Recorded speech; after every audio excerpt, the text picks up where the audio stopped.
ইস্কনকে বাংলাদেশ থেকে নিষিদ্ধ করতে হবে। ইস্কন কেন নিষিদ্ধ হবে সেটা আমি একটু পরে বলবো।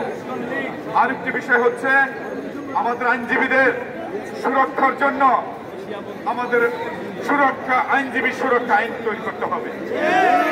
এটা যেহেতু আজকে বার কাউন্সিলের কর্মসূচি আমরা পালন করতেছি এবং এখান থেকে এই বিষয়ে বার কাউন্সিলের প্রতি আমাদের দাবি এবং এই দাবিটাকে আমাদের বাস্তবায়ন করার জন্য আমরা যা করার দরকার সেটার জন্য আবেদন করতে চাই। আমরা প্রত্যেকে জন্মের পরে থেকে আমরা বাংলাদেশে দেখেছি বাংলাদেশ একটি সমৃদ্ধি সুন্দর একটি বাংলাদেশ।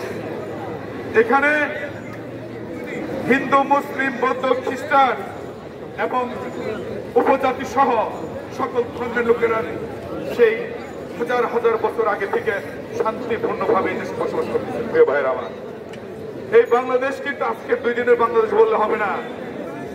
আমরা বিগত দিনে দেখেছি আমরা সুলতান আমলে মুসলমানরা 350 বছর শাসন করেছিল, মুঘল আমলে 350 বছর শাসন করেছিল।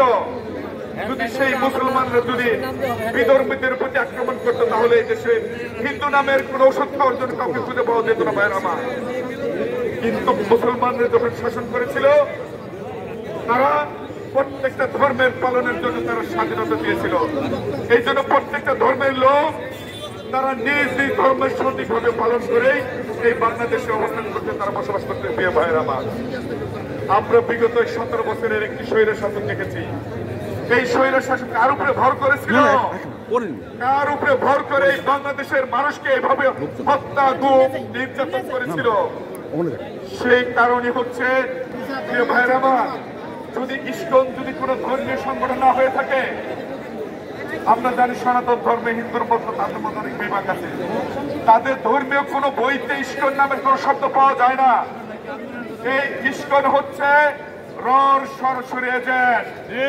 এই সরাসরি রর এজেন্টের মাধ্যমে বাংলাদেশকে তাদের প্রধান এখানকার যে দালাল ছিল ওই খুনি হাসিনা, ওই খুনি হাসিনা যখন 5 তারিখে এই ছাত্র জনতা আন্দোলনের দেশ থেকে পালিয়ে গেছে, এই পালিয়ে যাওয়ার পরে এই ইস্কনের মাধ্যমে বাংলাদেশকে অস্থিতিশীল করার চেষ্টা করেছে। প্রিয় ভাইয়ের আমার, সেই অস্থিতিশীলার সবচেয়ে বড় অ্যাকশন হচ্ছে আমাদের বিজ্ঞ আইনজীবী ওই সাইফুল ইসলাম আলিফের উপরে আক্রমণ করা।